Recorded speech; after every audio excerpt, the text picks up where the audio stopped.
Please don't forget to subscribe to our YouTube channel if you love the video.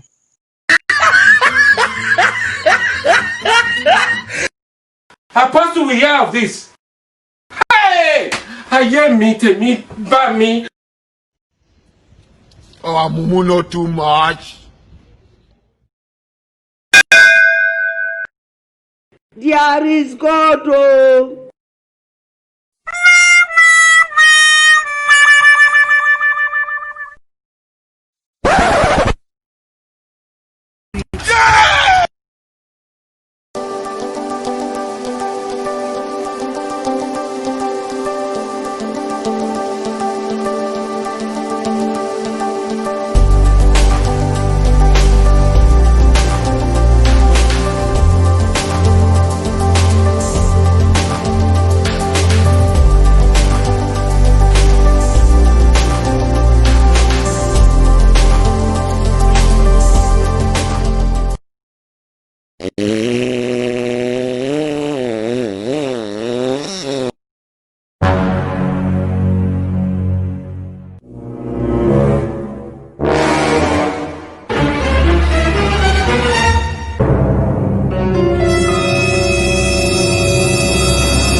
Funke! Jesus is Lord!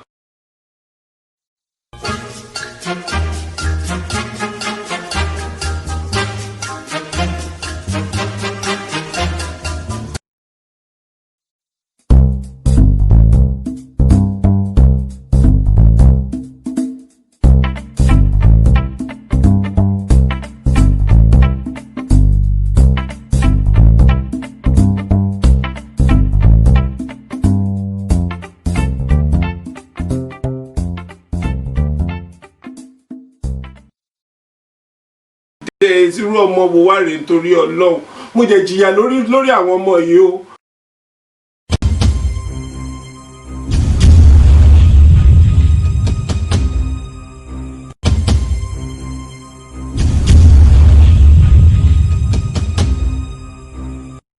You only you waka come. She what?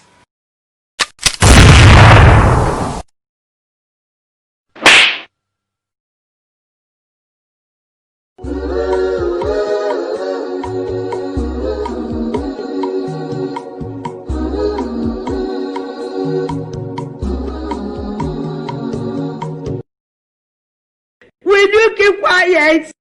Pregnant?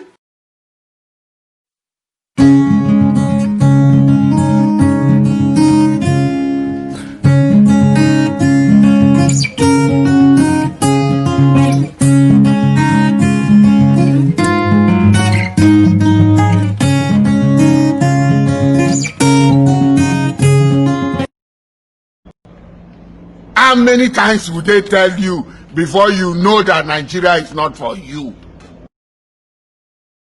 Chai! Look at it now. All of them have left her.